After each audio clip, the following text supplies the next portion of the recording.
What up, you guys? Sam in the spot, cooling out, busting off a series of spectacular videos for season 2. And, Happy New Year to everyone. Hope everyone is having a productive new year, things like that. And, I've made a bunch of videos over the past month or so. I just haven't posted them because I've just been extremely busy, with this job at the bank and just making sure that all of my numbers are on point and things like that. But I wanted to just go ahead and just bust this particular video out, put it out in the world, because I've been in the trenches, and I've also mentioned that in a few other videos that you'll see in the next few days to a week. But I really wanted to just put this video out there because I'm about to go to the trenches again. I've been in the trenches talking to a lot of D-boys in the black community. I've talked to a lot of educated brothers at various financial institutions, a couple of buddies of mine who are lawyers, one buddy of mine who is a doctor. And I've had arguments actually with a couple of D-boys in regards to this. I mean, I've even talked to a couple of elders about this particular topic, and I just never thought that it would get so intense. So I won't even break out into the story. I'll just base my views on the situation, and if anyone has anything to comment on it, just feel free to do that. So. And then at the end of the video, I'll bust out a roll call for some of my black YouTubers out there, man, who I just haven't, got a chance to really catch up with over the past few weeks to a month. But, I've actually received the notifications from a few YouTubers, a few fellow YouTubers wondering where I am and all of that other stuff. So here it is, man. This video is going to be titled, I Have the Right to Leave. And, it all stems from this conversation that I had with a D-boy out in the block. And, he gives these accolades to rappers, to, ex-drug dealers who become rappers. And, just the fact that they have the right to leave the community and go and live in a white community, or better yet, a more prominent, high-end community, basically living ghetto fabulous. And, I've made a couple of videos in the past about this, but, just the fact that, a couple of rappers that he brought up, and I wish you could hear the conversation. I wish I would have had the chance to record the conversation. One of the rappers is Boosie that he brought up. Another rapper who he brought up was Future with the whole Sierra situation. But, just the fact that a lot of these drug dealers, they talk about how they got the hood on lock. They talk about how the streets respect them, and they always have love for the hood, and they get these big ass houses out in the suburbs, and next thing they leave the black community alone. They're raising their children in a high echelon community. So the way I look at the whole situation is this: I mean, I have the right to leave. Like I told this guy, like me, I haven't done anything wrong in the black community, to the point where I have to run away, first of all. Like I haven't sold an excessive amount of drugs in the community to the point where I have to fear for my life, where I would have to leave. And then on top of that, it's like, you guys got the hood on lock. This message goes out to the D-boys. This message goes out to all of the fucking gangsters who live in the community, all the Ray and Pookie motherfuckers who, they want to get their meal ticket and move to the outskirts. The drug dealer who I was talking to, he made the comment that, a lot of the black women who live in the suburbs, basically, they go to the neighborhood and they fuck around with the hood niggas. They fuck around with the Ray and Pookies and the Urkels, the Steve Urkels and the Carltons, basically the educated brothers. Do not go to the black community, and first of all, he made the statement that they don't go to the black community to go and clean it up. They don't go to the black community and go and help out the black community. And my comment to that is, why should they? They have no idea of how the community works down there. You know, well, no matter where you are, like, you know, if you stay in, you know, the north side of Philly, you know, anyone in the outskirts of Philadelphia, they have no idea how that shit works. So you can't expect for a black man, you know, who lives in the outskirts, you know, the suburban area of Philadelphia, to go to the black community and just go and advocate some shit. It's just not going to happen. You know what I mean? That's wherever you are. Southside Chicago, uptown New Orleans, Bankhead, Atlanta. It doesn't fucking matter. Like, they can't relate to that shit. It's up to the drug dealers to take and fix that shit. I mean, after all, you got the hood on lock. You know, the streets respect you and all this other crazy shit. You know, and then, this drug dealer makes the comment like, well, why should the rappers come back and go and clean up the community? I'm like, well, damn, I mean, you helped destroy the motherfucker, right? You know, like, you walk down the hood, all you see is just, you know, abandoned building, half-assed, torn down building with an old lady in it, abandoned building, church. You know what I'm saying?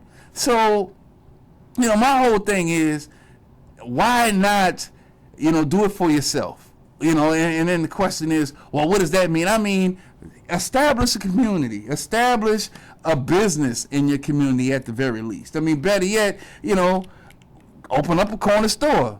You know, the Arabs, they have no problem strong-arming, you know, the community, sucking the community dry to appease, you know, their lifestyle, you know, to help support their family. You know, and why don't black people do it?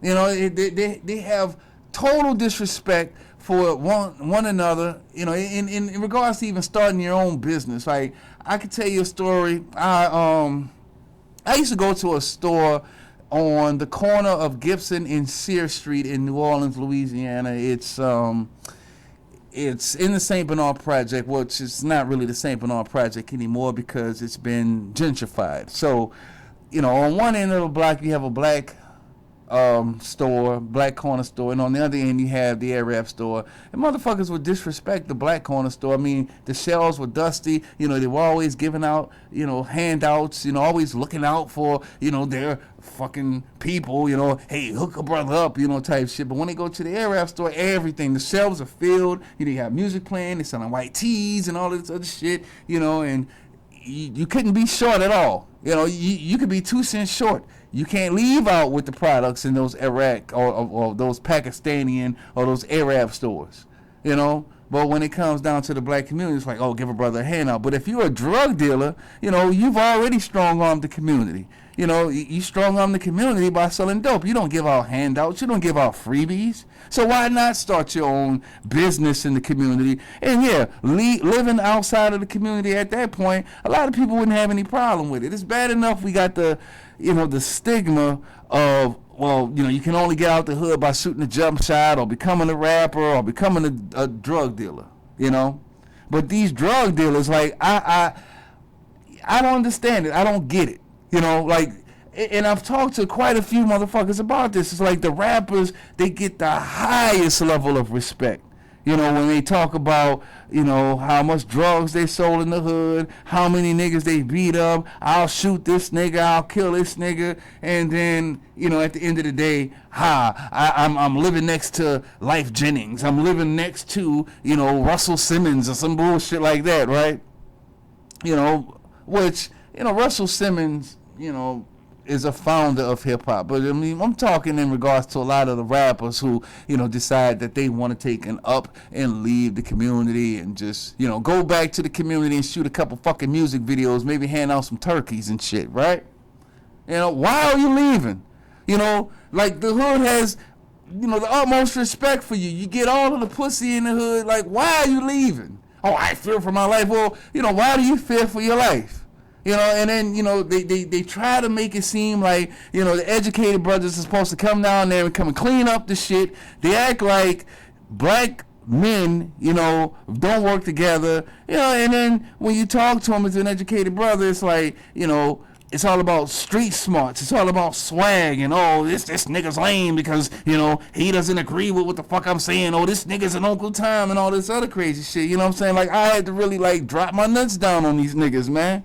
I'm out here on the block arguing with these guys, like telling them, like, don't expect for shit to change because you're not changing it. They're not going to change it for you. I mean, you know, little white boy Peter, whose father is a fucking engineer and his mom is a doctor or a lawyer, you know, yeah, he's gonna fucking feel happy and excited, you know, having a big time rapper staying next door to him and shit. Yeah, he's gonna brag on that. But he's not gonna brag if Urkel, the engineer, Black Urkel, the engineer, moves next door, you know, oh, he's an engineer with NASA, you know, then they're not gonna give him the same respect. You know, and it's only because of the fucking trend. That is it. It has nothing to do with anything else.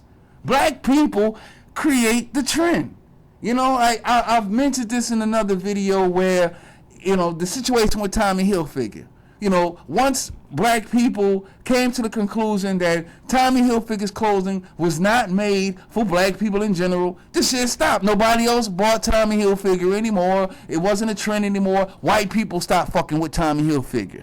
Same shit with Dom Perignon. Same shit with Dom P. Jay-Z said, fuck Dom P. Nobody fucks with Dom P anymore. Everybody drinks Ciroc.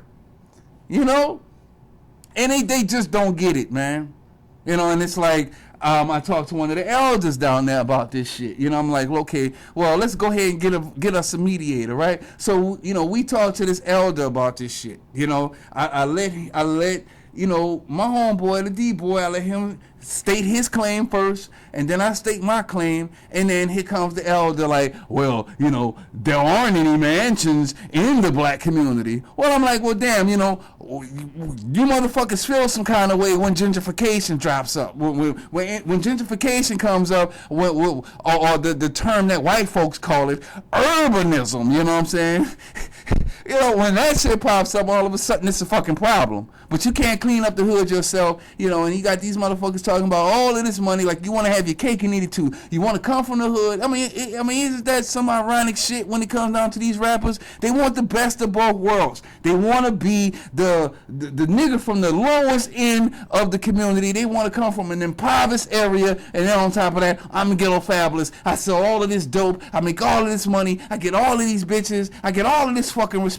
And I'm out of the hood now. Now I'm going to, you know, fucking Sunbury, you know, fucking Dublin, Powell, you know. I'm talking about like outskirts cities outside of Columbus, Ohio. But you know what I'm talking about. You know, it doesn't make any sense. Like the Urkels and the Carltons have the right, you know, to leave, you know, I guess the suburbs and move to another higher echelons of a community. Like what the fuck do they look like going down, you know, to the hood?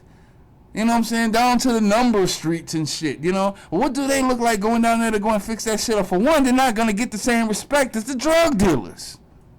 You know? But, you know, this old man's like, well, there aren't any mansions in the black community like that. Well, damn, you know, why don't you guys tear some of them abandoned buildings down and build a mansion or two? You know, well, that's going to look weird, having a mansion in the black community. I mean, everybody wants their house on the beach and shit like that. Okay, well, you know, going back to what George Carlin said, you know, everybody wants their house on the beach and shit like that, but then they complain when lava rolls in their living room. You know, when they see lava in their living room floor and shit, all of a sudden it's a fucking problem. Hold up. Shit is crazy, man. You know, I've had like several conversations with these niggas down here, man. I've even been to the south side of Chicago recently, and I talked to a few brothers down there about this same shit.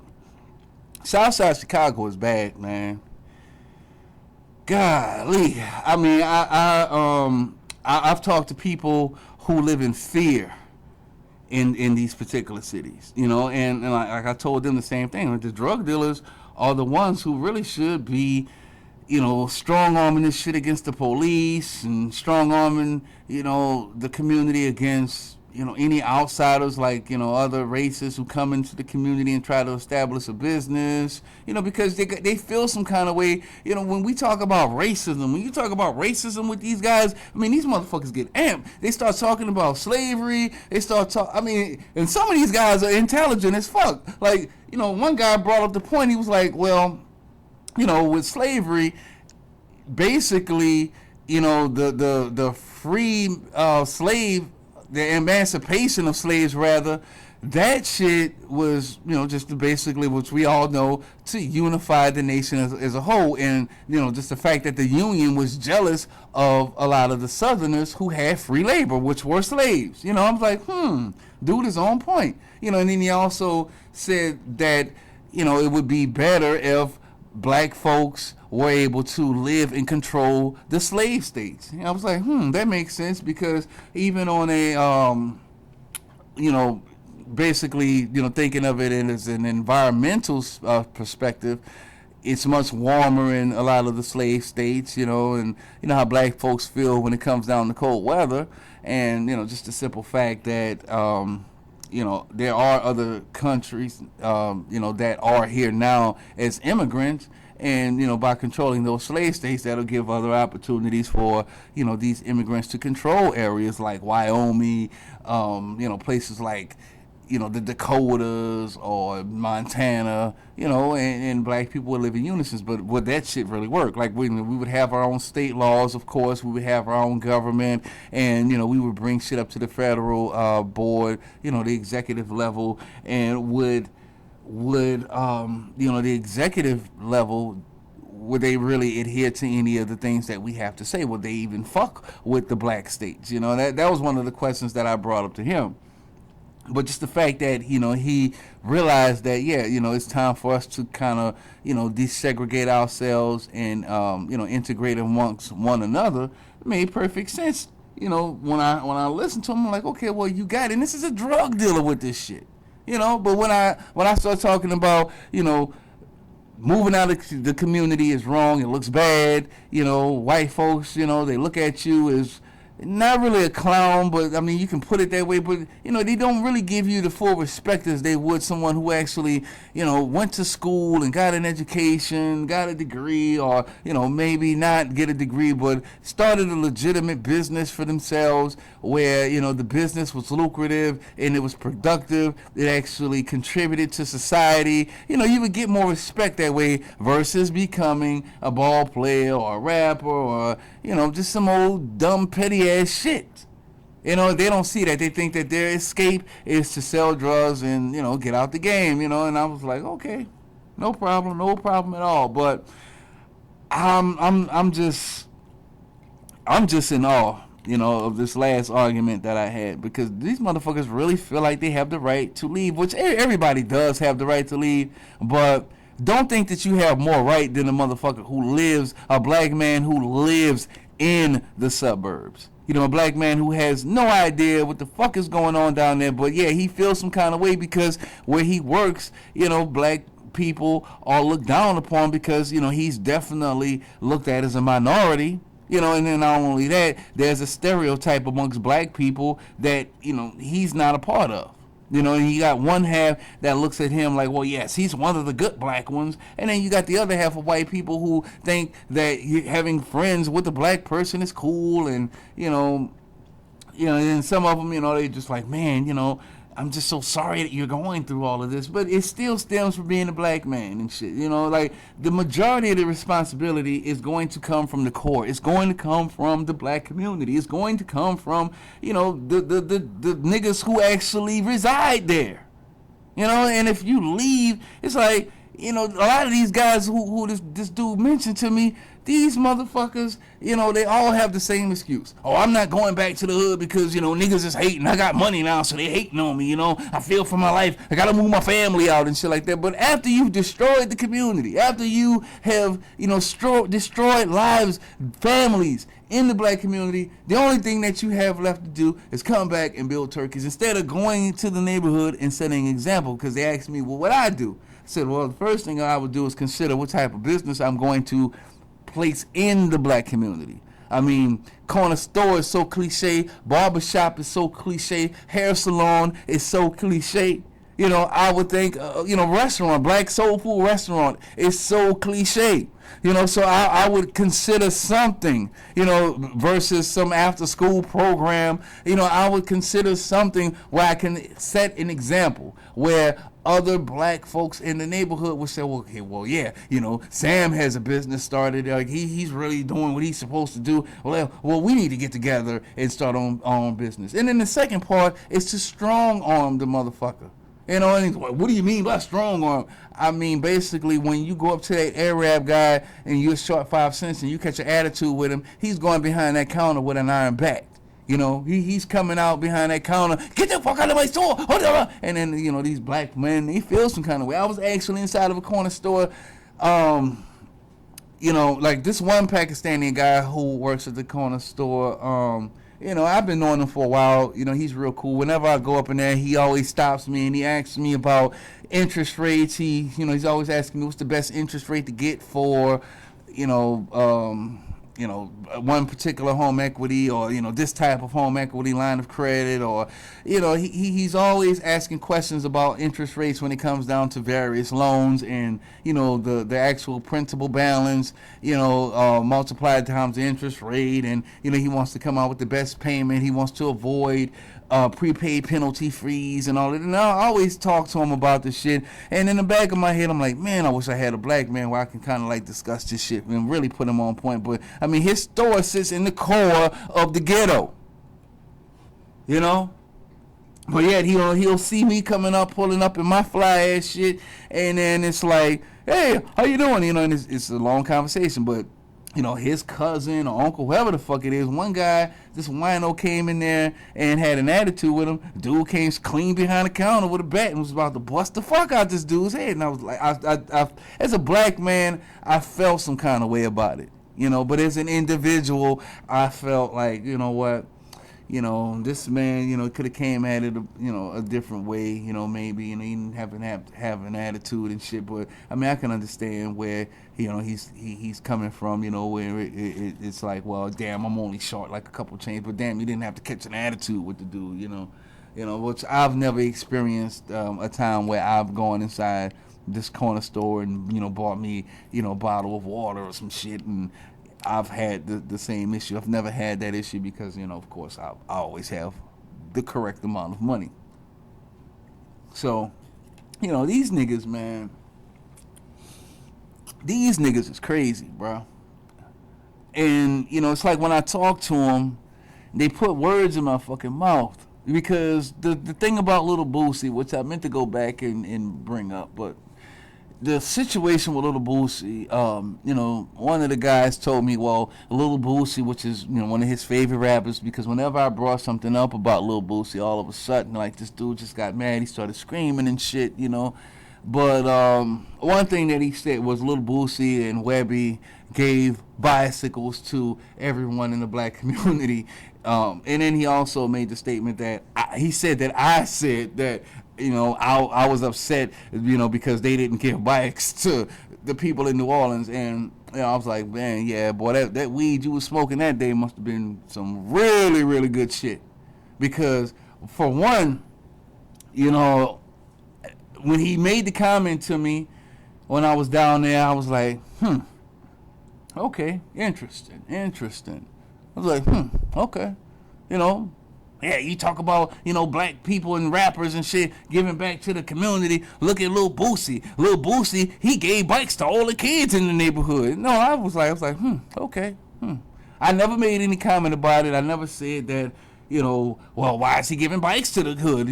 Why isn't he giving jobs? I never said anything like that. I was just like, okay, because, kids, you're receiving bikes from, the neighborhood superstar. Okay, well, I'm not going to make any comment about that. But, he made it seem like I made it such of a problem for Little Boosie buying bikes for, these kids in the community. No, my biggest plight is when, niggas like him make the comment about how afraid they are of their community, but then in the same token, you're going down to the hood, you're making these videos and, because, of course, nobody wants to make a video in their house, in their mansion and shit, talking about some hood shit. you save those videos when you got naked women around the pool and all that other crazy shit, right? But there is no fucking way. Like, when I say that I have the right to leave, I was basically telling him, because he said, well, why should you leave? Why should you be the one to leave? Why should you run away from the community? And the reason why is because, bro, I am fucking tired, dude. When I go out and I look at the women that are out here, the only thing that's left is, like, hand-me-down women. Either the women have multiple children by multiple guys, they're not in shape, they got a nasty attitude. I mean, must I go on?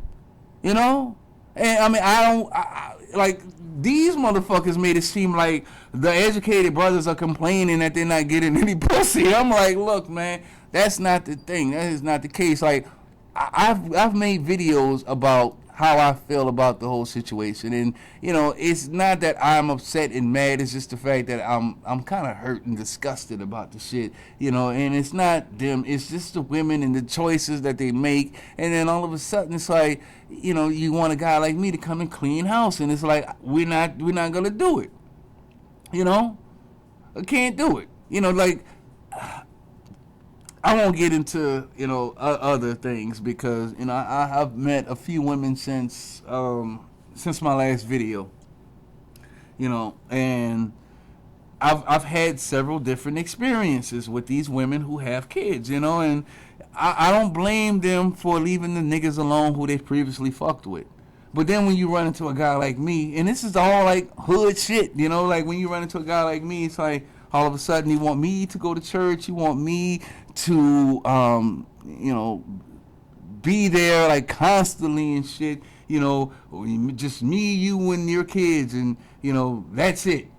Like we supposed to do family shit, and I'm like, that's not part of my agenda. That's not part of my lifestyle. Like, I'm here for you. Like, okay, cool. I gotta take the package deal too. Okay, great. Well, this is a whole nother video. But I'm explaining this shit to these niggas like, it's not my responsibility.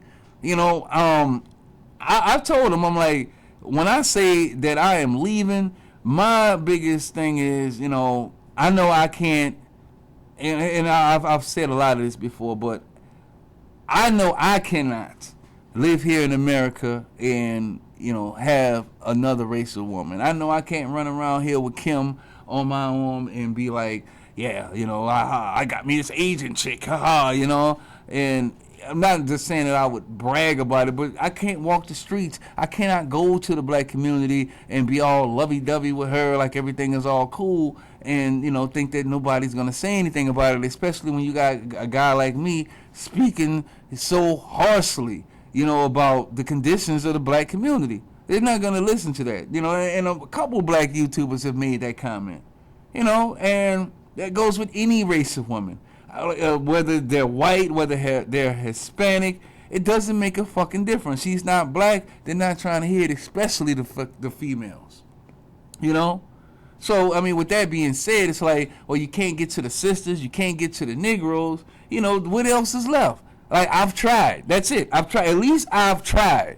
But these niggas ain't trying at all. And it's like, yeah, fuck it. We're running away from the community. We're going to get us a big house in the outskirts. And it's like, yeah, you guys look just as bad as, the Arabs and the Africans that you guys talk about, where they live in, one particular area, and all of a sudden they want to move out and, go and live into, want to move to America, They want to move out of their country and, live here in the States and shit, and a lot of these poor blacks, a lot of these gangsters, D-boys, they got a problem with Somalians. They got a problem with other Africans moving here. I mean, fuck, you look just as bad, but you can't tell them shit, and like I said, at the end of the day, when gentrification comes along, it's like, now all of a sudden it's a big problem.